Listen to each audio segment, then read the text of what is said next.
Bismillahirrahmanirrahim. Assalamualaikum warahmatullahi wabarakatuh. Innal hamdalillah nahmaduhu wa nasta'inuhu wa nastaghfiruh wa nu'minu bihi wa natawakkalu alaihi wa na'udzu billahi min syururi anfusina wa sayyiati a'malina. Man yahdihillahu fala mudhillalah wa man yudlil fala hadiyalah.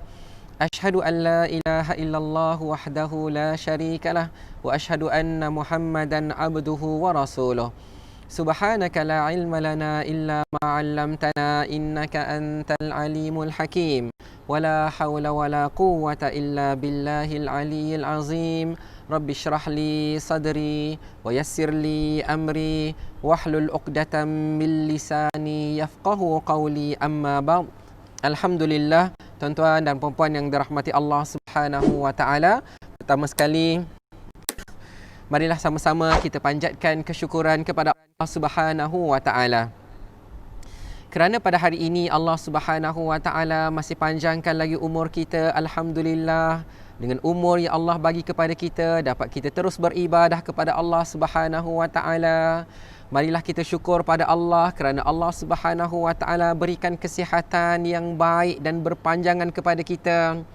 Kerana sesungguhnya nilai kesihatan itu tidak perempuan yang Allah kan, kalau sakit susah nak lakukan ibadah kepada Allah Subhanahu wa taala, susah nak memperbanyakkan ibadah kepada Allah. Justru bila Allah Subhanahu wa taala berikan kesihatan yang baik, Allah bagi kekuatan kepada kita, maka perbanyakkanlah amalan-amalan soleh, perbanyakkanlah ibadah kepada Allah Subhanahu wa taala sebagai tanda mensyukuri nikmat daripada Allah. Dan kita syukur pada Allah Subhanahu wa taala juga kerana pada petang ini Allah Subhanahu wa taala berikan kelapangan masa kepada kita untuk berada dalam slot tazkirah yang saya gantikan tazkirah ini dengan sambungan kuliah maghrib kita, iaitu pengajian kitab At-Tibyan fi Adab Hamalatil Quran. Kitab At-Tibyan fi Adab Hamalatil Quran yang dikarang oleh Al-Imam An-Nawawi rahimahullahu ta'ala. Okay. Jadi tuan-tuan dan puan-puan rahmati Allah Subhanahu wa ta'ala, pada hari ini insya-Allah kita berada pada penghujung kitab. Tapi belum hujung sekali. Kita berada pada penghujung bab yang ke-8.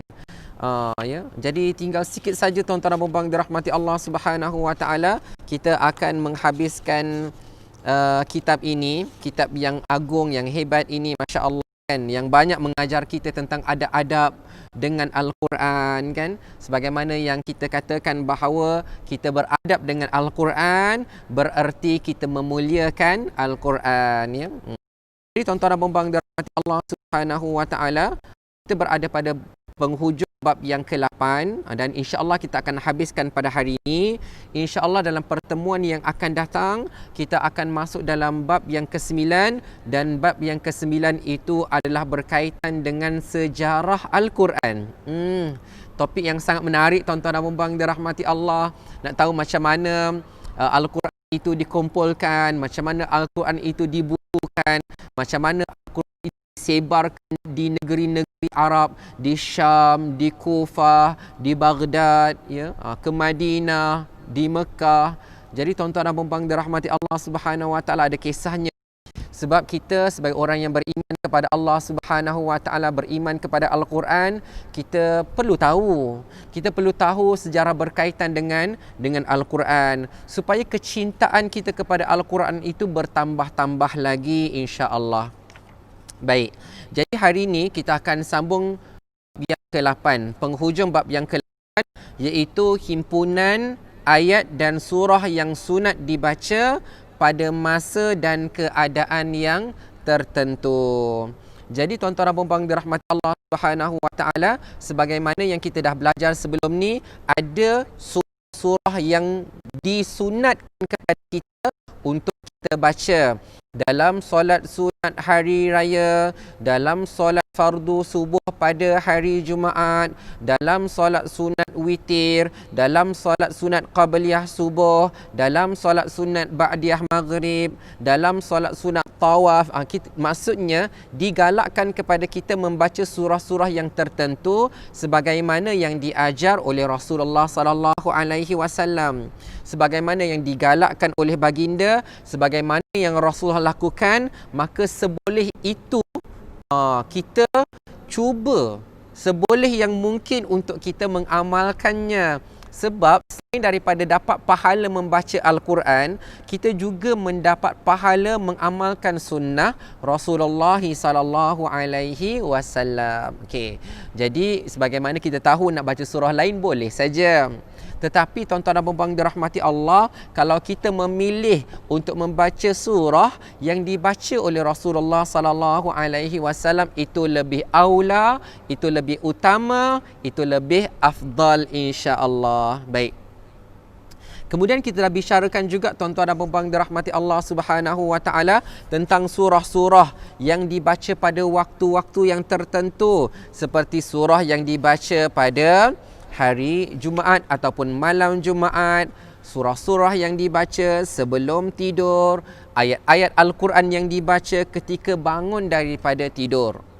Jadi itu kita dah belajar kenapa dihimpunkan oleh Al-Imam Nawawi rahimahullahu taala, kerana itulah yang dilakukan oleh Rasulullah sallallahu alaihi wasallam, dan itulah yang baginda anjurkan supaya kita melakukan perkara yang sama. Okey. Jadi hari ini tuan-tuan dan puan-puan dirahmati Allah, kita akan pelajari dua topik yang terakhir daripada bab yang ke-8 ini, iaitu bacaan Al-Quran di sisi orang yang sakit. Ya. Contohnya tuan-tuan dan puan-puan dirahmati Allah, bila kita dengar ada sahabat kita ataupun jiran kita ataupun ahli keluarga kita, saudara mara kita, kenalan-kenalan kita yang sakit. Okey. Jadi tuan-tuan dan puan-puan dirahmati Allah Subhanahu wa taala, ada beberapa perkara sunnah ya yang digalakkan untuk kita lakukannya. Antaranya adalah membaca Al-Quran kepada orang yang sakit. Jadi tuan-tuan dan puan-puan dirahmati Allah, buat masa ni lah yang saya cerita ni, buat masa ni dalam tempoh PKP kan. Jadi mungkin kita tak dapat ziarah lah, tak dapat pergi ke hospital, tak dapat ziarah, tak boleh nak keluar untuk menziarahi saudara mara kita yang sakit. Jadi apa yang kita lakukan adalah kita berdoa kepada Allah Subhanahu wa taala agar kenalan-kenalan kita, ahli keluarga kita yang sakit itu disembuhkan oleh Allah Subhanahu wa taala. Dan selalu kena ingat, Ramadan kita berpuasa, doa orang yang berpuasa adalah doa yang mustajab. Jadi doa kepada Allah Subhanahu wa taala banyak-banyak. Okey. Jadi tuan-tuan dan puan-puan dirahmati Allah, kita doa juga pada Allah Subhanahu wa taala agar COVID-19 yang merebak ni, Allah Subhanahu wa taala ya jauhkan kita, Allah selamatkan kita ya. Allah jumpakan penawarnya kan. Kita minta pada Allah Subhanahu wa taala supaya pergerakan kita mudah. Sebab bila pergerakan mudah, kita mudah juga nak beribadah kepada Allah Subhanahu wa taala. Jadi kita banyak doa pada Allah Subhanahu wa taala ya. Allah yang memudahkan kita. Baik. Jadi kita berharap bila mana dah selesai, bila dah selesai, tidak ada lagi wabak ini, insya-Allah kan. Doa banyak-banyak pada Allah Subhanahu wa taala, jadi kita mula dapat melakukan perjalanan yang membawa pahala kepada kita. Antaranya adalah datang ke rumah Allah Subhanahu wa taala. Ya tuan-tuan dan puan-puan dirahmati Allah, kita berharaplah pada Allah Subhanahu wa taala bila selesai nanti, semua di antara kita rindu nak datang ke masjid dan betul-betul datang.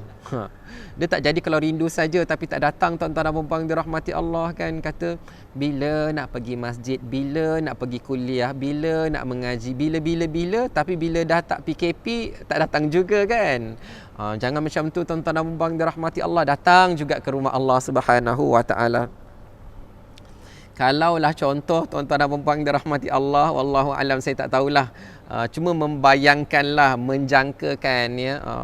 Kalaulah misal kata nanti bila diumumkan kan dah tak ada PKP lah kan. Maksudnya semua dah bebas, dah boleh datang ke rumah Allah Subhanahu Wa Taala. Harap-harap sangat Masjid Al-Azim ya, dan semua masjid-masjid penuh tuan-tuan dan puan-puan dirahmati Allah.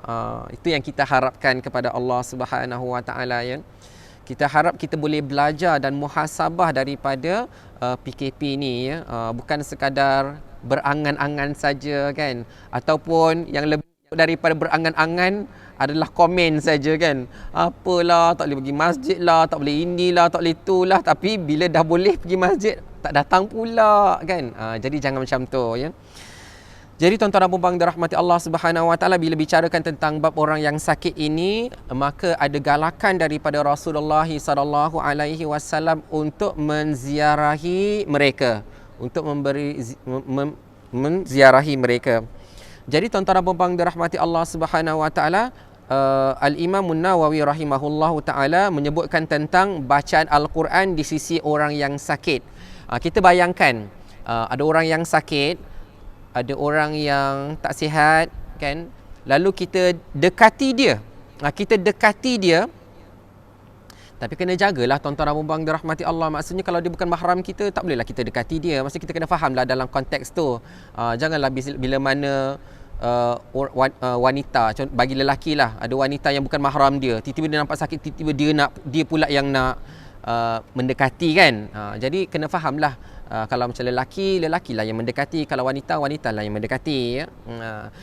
Jadi tuan-tuan dan puan dirahmati Allah, sunat bagi seseorang membaca suratul Fatihah.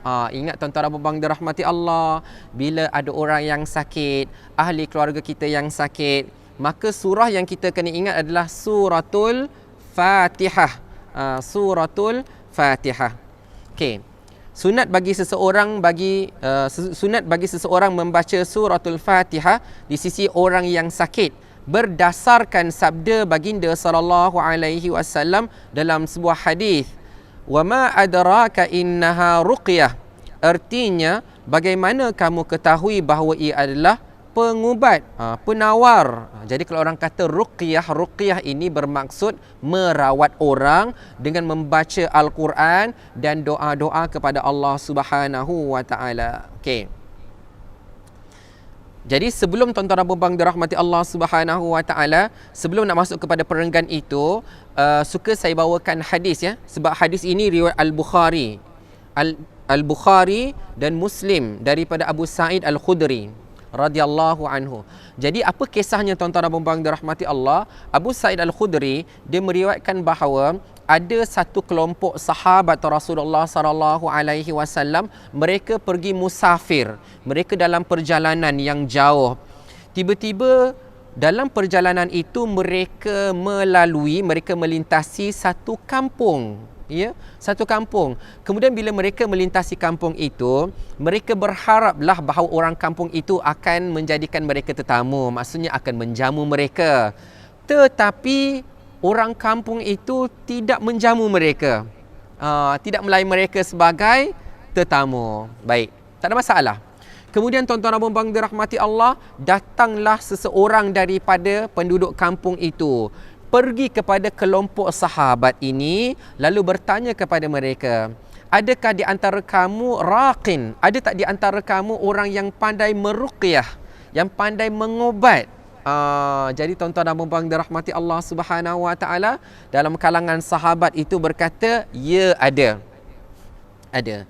Jadi tuan-tuan dan puan-puan dirahmati Allah, kenapa seseorang itu tadi, wakil daripada penduduk kampung tadi, berjumpa dengan para sahabat?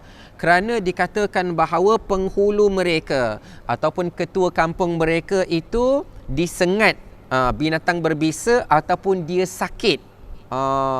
Jadi tuan-tuan dan puan-puan dirahmati Allah, maka sahabat itu pun datang mendekati ketua kampung itu dan meruqyah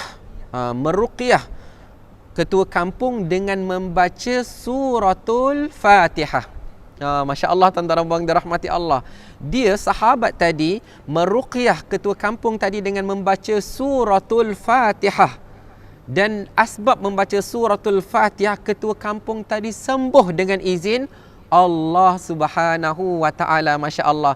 Sebab tu dikatakan bahawa suratul Fatihah merupakan surah yang agung, surah yang hebat, surah yang special, surah yang istimewa. Jadi tuan-tuan dan puan-puan dirahmati Allah, boleh meruqyah dengan membaca suratul Fatihah. Kemudian apabila ketua kampung tadi sihat, sembuh, maka dia telah menghadiahkan seekor kambing kepada sahabat yang meruqyah tadi. Tapi sahabat tadi tak nak terima kan. Ya, menolak untuk menerima, tapi akhirnya dia ambil juga kerana macam ambillah, dia pun ambil. Tapi dalam dia ambil, tuan-tuan dan puan-puan dirahmati Allah, dalam keadaan berjaga-jaga juga. Dia ambil kambing itu dan bawa balik ke Madinah, berjumpa dengan Rasulullah sallallahu alaihi wasallam dan dia ceritakan perkara tersebut. Okey. Jadi berlakulah hadis ini, wa ma adraka innaha ruqyah. Bagaimana kamu tahu bahawa ia adalah pengobat? Bahawa suratul Fatihah boleh dijadikan sebagai ayat-ayat ruqyah. Lalu penghujung hadis itu menyebutkan bahawa Rasulullah sallallahu alaihi wasallam berkata, berikanlah kepada aku sebahagian daripada kambing itu. Okey. Jadi kat sini tuan-tuan dan puan-puan dirahmati Allah, Rasulullah sallallahu alaihi wasallam nak mengajar sesuatu sebagaimana yang disebutkan oleh Al-Imam An-Nawawi rahimahullahu taala, sebutkan bahawa harus bagi orang yang meruqyah menerima hadiah. Menerima hadiah. Ya, orang meruqyah dia boleh menerima hadiah. Bila orang bagi itu, dia boleh terima.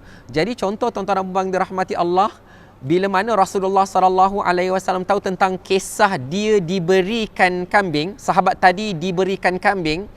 Jadi sahabat tadi masih lagi dalam dia tak tahu, boleh ke tak aku ambil ni, boleh ke tak aku ambil ni kan.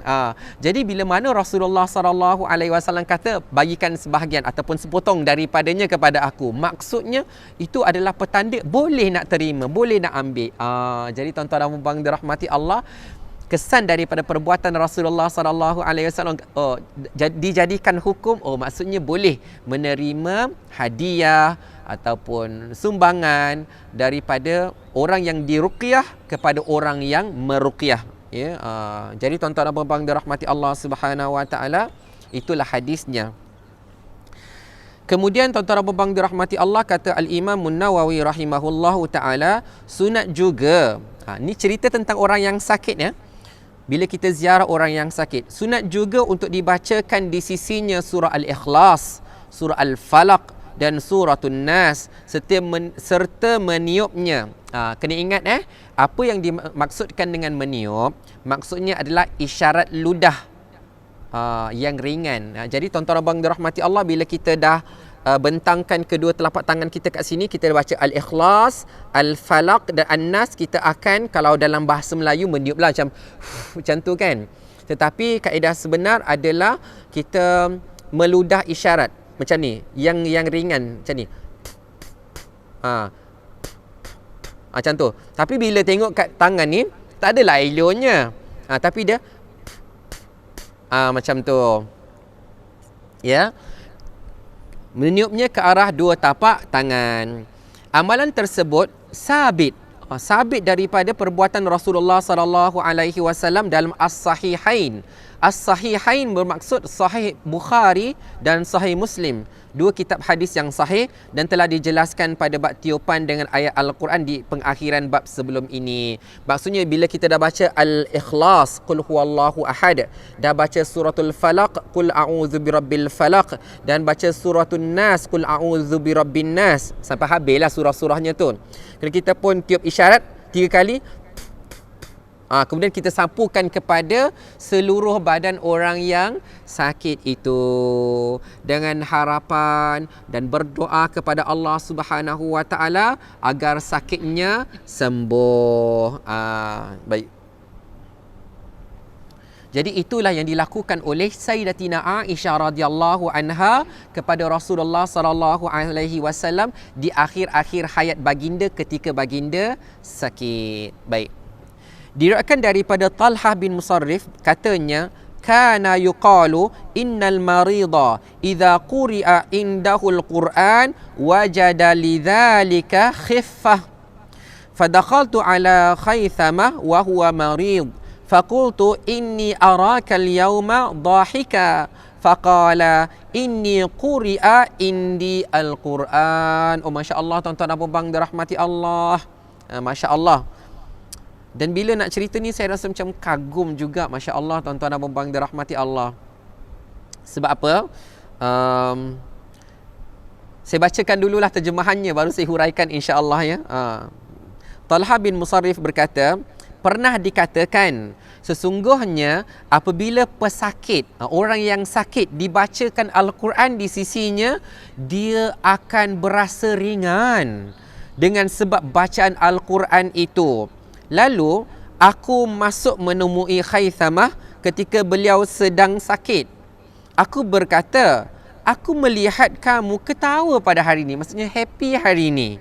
Lalu Khaythamah menjawab, sesungguhnya Al-Quran telah dibacakan di sisiku. Maksudnya ada orang baca Al-Quran pada saya. Sebab itulah saya happy, saya gembira, saya tersenyum, saya ketawa. Masya Allah, tuan-tuan dan puan-puan dirahmati Allah Subhanahu wa ta'ala. Jadi yang pertama, ada beberapa nota yang saya nak bagi tahu lah, beberapa poin. Yang pertama, tuan-tuan dan puan-puan dirahmati Allah Subhanahu wa ta'ala, bila saya ziarah orang-orang yang sakit di hospital, Masya Allah ya. Masya Allah ya, didapati ada ya, saya tak tahulah sebenarnya anak-anak ke pihak hospital ya. Kalau adalah doktor ke jurawat boleh komen sikit ya. Sebab bila saya ziarah ada radio kecil ataupun macam radio lah kecil-kecil yang saiz macam telefon ni diletakkan dekat orang yang sakit, lalu dibukakan bacaan Al-Quran. Jadi tak tahu tu anaknya punya ke ataupun hospital yang punya. Tapi saya kalau pergi, saya selalu jumpa lah. Jadi tuan-tuan dan puan dirahmati Allah Subhanahu wa ta'ala, lalu diperdengarkan bacaan Al-Quran. Oh, Masya Allah. Jadi itu, jadi tuan-tuan dan puan dirahmati Allah Subhanahu wa ta'ala, sebagai, bukanlah sebagai persiapan untuk pergi ke hospital tu, tidaklah. Cuma maksudnya sebagai ilmu pengetahuan.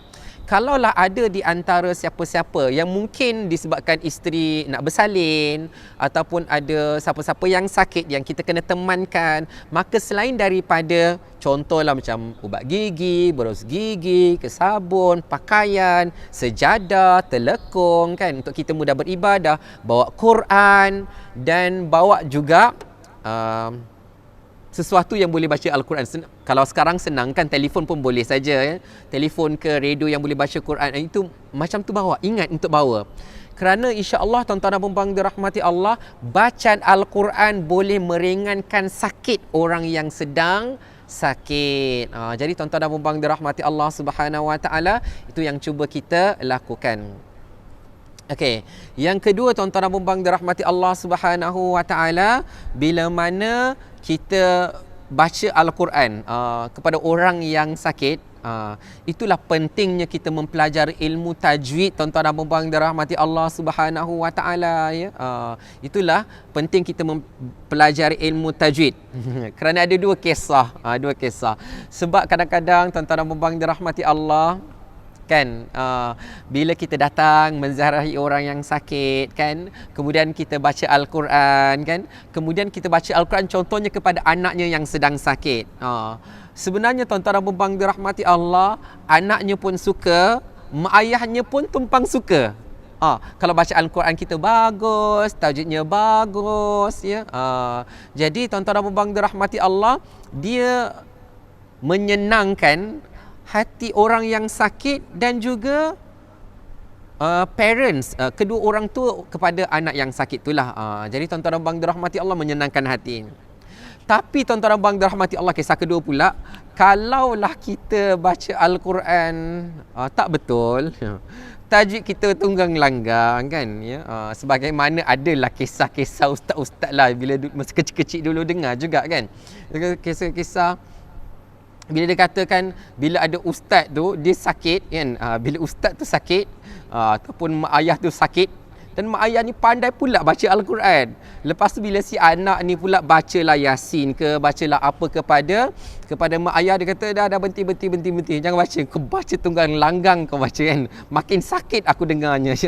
Jadi tuan-tuan dan puan dirahmati Allah, sebab tu bila baca Al-Quran, kenalah baca Al-Quran bacaan yang bagus, bacaan yang bertajwid. InsyaAllah kita belajar tuan-tuan dan puan dirahmati Allah. Cuma kena ingat, baca Al-Quran tu bukan bila ada orang sakit saja, ya. Baca Al-Quran tu hari-hari. Baik. Tuan-tuan dan puan dirahmati Allah, jadi ingatlah ya, kalau kita pergi ziarah orang yang sakit ataupun teman orang yang sakit, maka kita perbanyakkan bacaan Al-Quran. Dan kalaulah tuan-tuan dan puan dirahmati Allah, kita yang diuji, kita yang sakit, dan ketika itu tak ada siapa-siapa yang temankan kita, maka kita kena pastikan kita sendiri boleh ditemani oleh Al-Quran. Kita sendirilah buka daripada telefon kita, buka MP3 bacaan Al-Quran dan sebagainya lah ya. Jadi tuan-tuan dan puan dirahmati Allah Subhanahu Wa Taala, saya nak share sikit je, share sikit saja. Bila Allah Subhanahu Wa Taala uji kita dengan sakit, kan, secara tidak langsung aktiviti harian kita semua terberhenti, ya. Contoh, kerja tak dapat pergi kerja, mesyuarat tak dapat mesyuarat, banyak benda tak dapat buat.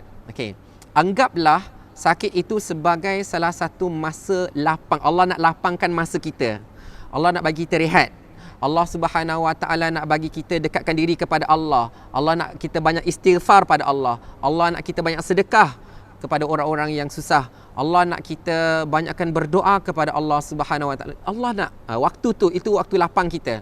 Tengok sakit daripada sudut yang positif. Okey. Tapi sejak kebelakangan ini, bila telefon ni canggih, semua benda ada dalam telefon kan, kadang-kadang orang yang sakit pun dia masih boleh leka lagi. Kadang-kadang dia lupa yang dia sedang sakit. Jadi tuan-tuan dan puan dirahmati Allah, maksudnya saya nak cuba menarik ataupun ingatkan balik kepada orang-orang yang sakit, kita sebenarnya diberikan masa oleh Allah Subhanahu Wa Taala, ya. Kalau contohlah orang tu kerja seharian, meeting pagi dan petang, nak baca Al-Quran 1 juzuk 2 juzuk mungkin tak sempat lah, mungkin tak sempat, sibuk kan. Tapi bila mana sakit, ini maksud sakit bukan sakit yang terlantar lah, ni maksudnya sakit yang macam doktor kata belum boleh keluar lagi, kita nak pantau lagi, padahal badan dah mula rasa sihat, dah boleh baca Quran, tapi doktor kata tak apa, tunggu dulu sehari 2 hari lagi, kita nak cek dulu. Dan kadang-kadang ada juga orang-orang yang saya ziarah, macam mana ya, dia tak kritikal. Sebab apa? Sedang menunggu keputusan daripada doktor lah. Doktor tengah cek nanti, tapi sementara tu dia relax saja.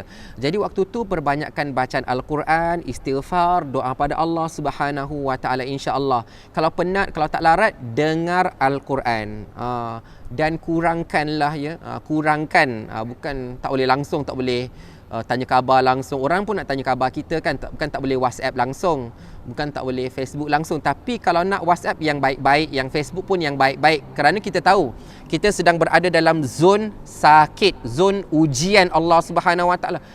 Janganlah dahlah tengah uji oleh Allah Subhanahu Wa Taala buat pula dosa pada Allah. Na'udzubillahi min dzalik. Baik, kita sambung. Daripada Al-Khatib Abu Bakar Al-Baghdadi meriwayatkan dengan sanadnya, anna Ar-Ramadi radhiyallahu anhu kana idza ishtaka syai'a qala hatu ashabal hadith fa idza hadaru qala iqra'u alayya al-hadith. Masya-Allah ya. Ni luar biasa tuan-tuan dan puan dirahmati Allah Subhanahu Wa Taala ya. Amalan-amalan para ulama yang terdahulu kan. Artinya daripada Al-Khatib Abu Bakar Al-Baghdadi, dia ceritakan apabila Ar-Ramadi radhiyallahu anhu mengadu sakit, bila dia sakit, beliau akan berkata, datangkan kepadaku ahli hadis. Maksudnya panggil ahli hadis supaya datang kepada saya.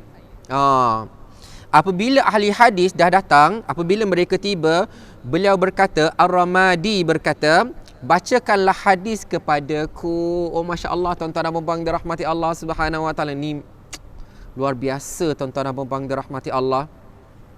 Sebab bila kita baca Al-Quran, kita baca hadis, dia ada roh. Ya, baca Al-Quran dan baca hadis ni dia ada roh. Kalau kata roh yang, bukanlah roh-roh yang macam, dia ada aura, dia ada kesan dia, tuan-tuan dan puan-puan dirahmati Allah Subhanahu Wa Taala. Ya, Masya Allah, ya. Bila baca Al-Quran tu dia ada kesan dia. Bila baca hadis dia ada kesan dia, dia macam zup masuk ke dalam hati kita. Terasa, tuan-tuan dan puan-puan dirahmati Allah Subhanahu Wa Taala. Macam kadang-kadang bila ada orang baca Al-Quran kan, tidak semena-mena rasa macam nak nangis. Tak tahu kenapa, tuan-tuan dan puan-puan dirahmati Allah. Bukan kita terkenang-kenangkan perkara yang menyedihkan, tapi Al-Quran tu dia menyelubungi kita. Ada aura. Oh, Masya Allah, tuan-tuan dan puan dirahmati Allah. Ada rohnya. Terasa. Kadang-kadang kita rasa tenang sangat. Ya? Dia macam tenang sangat sampai kita rasa sedih, kita rasa macam nak nangis. Bukan rasa sedih, kita rasa nak nangis kan. Tapi kita bukan sedih. Kita rasa sebab macam tu. Itu luar biasa, tuan-tuan dan puan dirahmati Allah. Okay, itu daripada satu part ya. Tapi hadis ni, tuan-tuan dan puan dirahmati Allah Subhanahu Wa Taala, ya, dia ada roh, dia ada aura yang macam mana dia kadang-kadang dia menusuk hati kita bila kita dengar pesanan Rasulullah sallallahu alaihi wasallam, ya. Sebagaimana Rasulullah katakan, perbanyakkan istighfar. Ya, macam tu kita pun teringat kan. Perbanyakkan sedekah, ya, perbanyakkan sedekah, kita pun terasa, ya. Jadi tuan-tuan dan puan dirahmati Allah, apatah lagi bila mana orang yang datang menziarahi kita, dia mengatakan kepada kita sesuatu yang diajar oleh Rasulullah sallallahu alaihi wasallam. Contohnya bila ada orang yang sakit, digalakkan kepada kita untuk berdoa kepada Allah, as'alullahal azim rabbal arsyil azim ay yashfik. Aku berdoa kepada Allah Subhanahu Wa Taala yang Maha Agung, Tuhan kepada arasy yang agung, agar Allah sembuhkan kamu. Allah sembuhkan kamu. Baca 7 kali. Baca 7 kali, pasti Allah sembuhkan dia. Melainkan Allah Subhanahu Wa Taala dah takdirkan dia dengan kematian. Baca begitu doa, ya, kita tuan-tuan dan puan dirahmati Allah terasa. Jadi begitulah sebagaimana Ar-Ramadi. Sebab hadis tu dia adalah kata-kata Rasulullah sallallahu alaihi wasallam, ya. Bukan orang sebarangan. Rasulullah sallallahu alaihi wasallam, makhluk yang agung di sisi Allah Subhanahu Wa Taala. Kata-katanya juga agung, kata-katanya juga istimewa. Jadi kata Al-Imam Nawawi rahimahullahu taala, kisah ini menceritakan tentang bacaan hadis. Maka Al-Quran adalah lebih utama. Maksudnya macam mana, tuan-tuan dan puan dirahmati Allah? Kalau nak tukar sikitlah struktur ayat ni, tapi masih lagi dalam makna yang sama. Maksudnya, kalaulah baca hadis pun boleh rasa tenang, kalau baca hadis pun boleh rasa happy, boleh terasa suka, apatah lagi kalau dibacakan Al-Quran kepada kita apabila kita sakit, ya. Jadi tuan-tuan dan puan dirahmati Allah Subhanahu Wa Taala, itulah yang harus dilakukan apabila menziarahi orang yang sakit. Baca suratul Fatihah, baca 3 qul dan doakan kepada mereka. Bahkan digalakkan kepada kita, tuan-tuan dan puan dirahmati Allah, untuk memberi khabar baik, ya, supaya orang yang sakit tu hilang kerisauan dia dengan berkata la ba'sa tahurun insya-Allah, ya. La ba'sa maksudnya tak ada apa-apa ni, ya. Kalau dalam bahasa Melayu mungkinlah tak ada apa-apa, tapi kalau kita nak tambah sikit lah, macam mana nak faham tak ada apa-apa tu maksudnya apa? Sikit je ni, tak ada apa-apa ni, ni tak ada apa-apa ni, tu maksudnya la ba'sa. Tahurun tu maksudnya pembersihan, ataupun Allah nak ampunkan kamu ni, ya. Biasalah bila kita sakit, Allah nak ampunkan dosa-dosa kita kan. Tak ada apa-apa ni, Allah nak bagi kafar, Allah nak ampunkan dosa-dosa kita, insya-Allah, ya, dengan kehendak Allah Subhanahu Wa Taala. Jadi bila orang yang sakit tu bila tengok kata ni tak ada apa-apa ni, insya-Allah 2-3 hari sembuh ni, insya-Allah, kejap je, tak lama ni, maka orang-orang yang sakit ni dia bila dia tengah down kan, jadi semangat dia pulih balik. Jadi bila ziarah orang yang sakit, jangan cakap yang tak baik. Kita pula yang diagnose, diagnose lah. Okey, kita yang check pula kan. Kita kata engkau sesak nafas tak, engkau ni tak, engkau ada rasa ni tak kan. Lepas tu dia kata semua gejala tu kita ada. Kita pun cakap kawan aku sebiji macam tu, dia ada semua gejala ni, lepas 2-3 hari meninggal dia. Jadi tuan-tuan dan puan-puan dirahmati Allah, janganlah cakap macam tu kan. Dah lah orang tu tengah takut, orang tu tengah down, kita pula menakut-nakutkan dia lagi kan. Jadi tuan-tuan dan puan-puan dirahmati Allah Subhanahu Wa Taala, cakap yang baik-baik saja kan, tak ada apa-apa ni, insya-Allah ya. Allah sayang kamu, ya Allah nak ampunkan kamu, Allah nak kamu banyak istighfar, Allah nak kamu banyak doa pada Allah, Allah nak kamu rehat, Allah nak kamu banyak Al-Quran. Macam nasihat yang baik-baik tuan-tuan dan puan-puan dirahmati Allah Subhanahu Wa Taala ya. Jadi sambil-sambil ziarah orang, boleh nasihat-nasihat kepada orang lain, insya-Allah ya. Baik, kita pergi pada topik yang terakhir, pendek saja insya-Allah. Sikit lagi nak habis ya. Surah yang dibaca di sisi si mati ya. Bila mana ada orang yang meninggal dunia ya. Okey.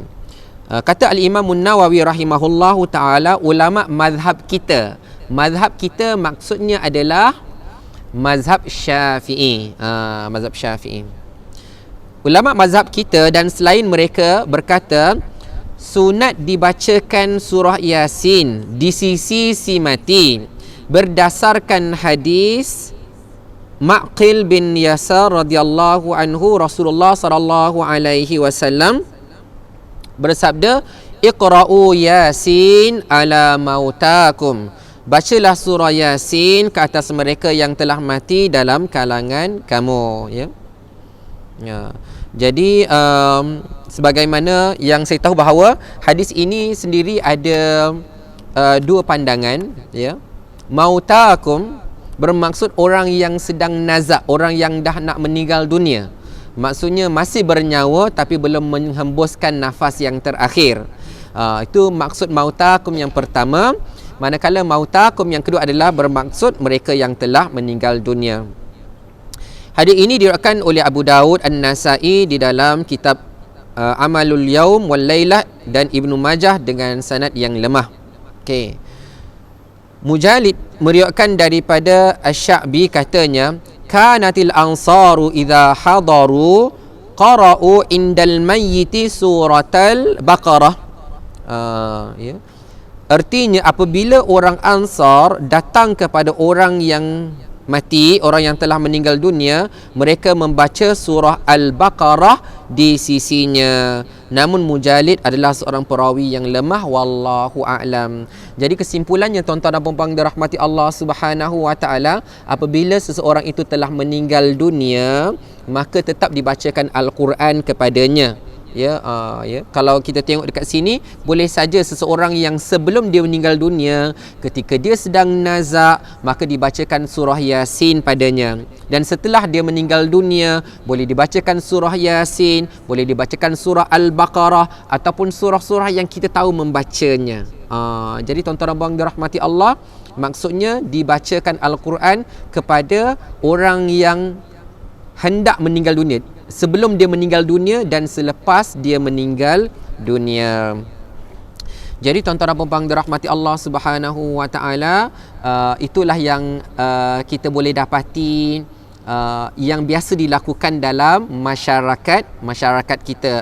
Maksudnya bukanlah dibiarkan macam bila orang tu sedang nazak biarlah dia menghadapinya begitu saja, tak ya, ataupun dia dah mengembuskan nafas yang terakhir, biarlah dia tak. Tetapi disunatkan kepada kita berdasarkan kepada hadis-hadis tersebut dan athar tersebut adalah membaca Al-Quran ke atas mereka dengan harapan tuan-tuan dan puan-puan dirahmati Allah, orang yang sedang menghadapi sakarat, kita baca Al-Quran dan berdoa kepada Allah Subhanahu Wa Taala supaya mudah dia menghadapinya, supaya dia menghadapi sakarat itu dengan husnul khatimah, dengan pengakhiran yang baik. Jadi tuan-tuan dan puan-puan dirahmati Allah, sekiranya kita berada di samping orang yang sedang menghadapi sakarat, yang sedang nazak, antara perkara yang kita ingatkan kepada dia adalah untuk istighfar, taubat kepada Allah Subhanahu wa taala. Ya, istighfar dan taubat kepada Allah Subhanahu wa taala.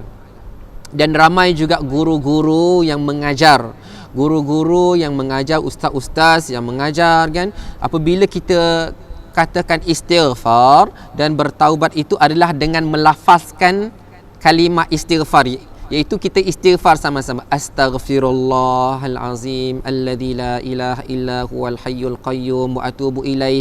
Kalau tak boleh pun yang ringkas, astaghfirullah, ajak istighfar sama-sama, astaghfirullah, astaghfirullah, astaghfirullah wa atubu ilaih, dan aku bertaubat kepadanya, astaghfirullah wa atubu ilaih. Yang ringkas saja, ya, sebab orang yang nazak kan, astaghfirullah wa atubu ilaih. Sebab apa? Rasulullah sallallahu alaihi wasallam bersabda, innallaha yaqbalu taubata 'abdihi ma lam yugharghir. Sesungguhnya Allah Subhanahu wa taala menerima taubat hamba-Nya.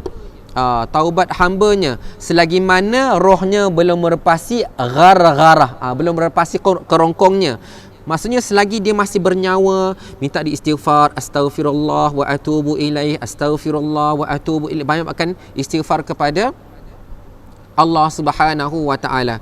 Dan Rasulullah sallallahu alaihi wasallam sendiri, apabila di akhir hayat baginda, setelah turunnya surah An-Nasr, idza jaa nasrullahi wal fath wa ra'aitan nasa yadkhuluna fi dinillahi afwaja fasabbih bihamdi rabbika wastaghfir innahu kana tawwaba. Pada ayat yang terakhir itu ada perintah untuk fasabbih, bertasbihlah kepada Allah, bihamdi rabbik, dengan memuji Allah, wastaghfir, dan beristighfarlah kepada Allah, innahu kana tawwaba, sesungguhnya Allah Subhanahu wa taala Maha penerima taubat.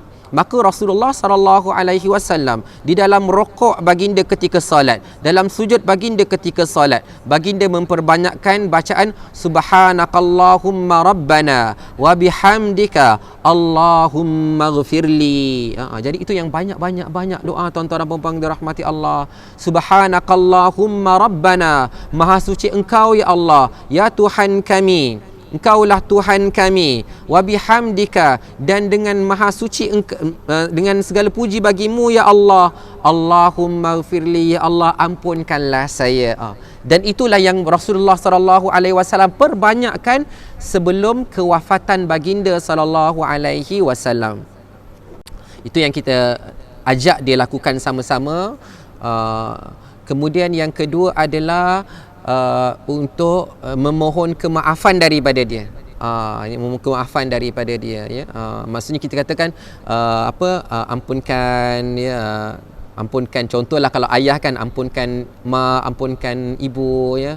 Kalau macam ibu yang nak meninggal dunia, ayah ampunkanlah ayah, ampunkanlah anak-anak semua, ampunkanlah adik-beradik ayah, ampunkanlah semua orang, senang. Ampunkan semua orang, ya, maafkan semua orang, ya, maafkan semua orang. Okey, ya. Kemudian tuan-tuan dan puan-puan dirahmati Allah Subhanahu wa taala, ya, kadang-kadang ada kegusaran, ada ketakutan yang dihadapi oleh orang-orang yang sedang meninggal, yang nak menghadapi sakarat, yang ketika nazak. Contohnya, yang saya cerita ni bukanlah bila memang dah nak meninggal, dah nak ni kan, tapi bila orang tu dah sakit kan, maksud benda-benda macam ni walaupun awal-awal pun tak apa tuan-tuan dan puan-puan dirahmati Allah, ya, asal masuk buat terus buat benda-benda macam ni pun tak ada masalah. Apa dia tuan-tuan dan puan-puan dirahmati Allah, ya, cakaplah, ya, pada orang yang sedang sakit tu kan, ayah maafkan kamu, ibu pun maafkan kamu, adik-beradik yang lain pun maafkan kamu, anak-anak pun maafkan kamu, isteri pun maafkan kamu, suami pun maafkan kamu. Sebab dia risau tuan-tuan dan puan dirahmati Allah kan, dah lah saya pernah buat salah dengan orang ni, saya pernah buat salah dengan orang ni, kalau saya meninggal dunia, macam mana dia orang nak maafkan saya? Jadi dekat situ ada dua hala. Minta dia tolong maafkan semua orang dan bagi tahu dia semua orang pun dah maafkan dia. Jadi tuan-tuan dan puan dirahmati Allah adalah cara, maksudnya kita bagi tahu kepada semua orang kan, ataupun kenalan-kenalan, ya, dia sakit, tolonglah maafkan dia. Dan bila kata saya maafkan dia, jadi bagi tahu khabar gembira pada dia. Kemudian bila yang last tu tuan-tuan dan puan dirahmati Allah, tentulah untuk mengajar dia mengucapkan syahadah, la ilaha illallah, la ilaha illallah. Jadi tuan-tuan dan puan dirahmati Allah, ajarkan kalimah syahadah kepada dia. Jadi tuan-tuan dan puan dirahmati Allah, itulah yang dapat saya kongsikan pada hari ini berkaitan tentang Jangan lupa kalau ada orang yang sakit, bacakan Al-Quran kepadanya. Antaranya suratul Fatihah, antaranya adalah tiga qul, surah Al-Ikhlas, surah Al-Falaq dan suratul Nas, dan bacakan Al-Quran banyak-banyak kepada dia. Sebab itu akan meringankan orang yang sakit. Kemudian tuan-tuan dan puan-puan dirahmati Allah, apabila ada orang yang telah meninggal dunia, bacalah Al-Quran juga sebelum kematiannya, ketika dia sedang nazak tu, dan selepas kematiannya juga. Insya-Allah mudah-mudahan diberkati Allah Subhanahu wa taala. Yang baik itu datang daripada Allah Subhanahu wa taala, yang salah dan silap daripada kelemahan saya sendiri, saya mohon ampun daripada Allah. Saya mohon kemaafan daripada tuan-tuan dan puan-puan yang dirahmati Allah Subhanahu wa taala. Terima kasih yang menonton, terima kasih yang share, terima kasih yang like dan yang komen. Mudah-mudahan diberkati Allah Subhanahu wa taala. Terima kasih pada Abang Jeff dan semua. Jadi kita akhiri kuliah kita dengan tasbih kafarah dan suratul Asr. Bismillahirrahmanirrahim. Wal 'asr innal insana lafi khusr illa alladhina amanu wa 'amilus solihat wa tawasaw bil haqqi wa tawasaw bis sabr. Subhanakallahumma wa bihamdika asyhadu an la ilaha illa anta astaghfiruka wa atubu ilaik. Bismillahirrahmanirrahim. Alhamdulillahi rabbil alamin. Wassalatu wassalamu ala asyrafil anbiya'i wal mursalin wa ala alihi wa sahbihi ajma'in. Allahumma arhamna bil Qur'an waj'alhu lana imaman wa nuran wa hudan wa rahmah. اللهم ذكرنا منه ما نسينا وعلمنا منه ما جهلنا وارزقنا تلاوته آناء الليل وأطراف النهار واجعله لنا حجة لنا يا رب العالمين والحمد لله رب العالمين وبارك الله فيكم والسلام عليكم ورحمة الله وبركاته.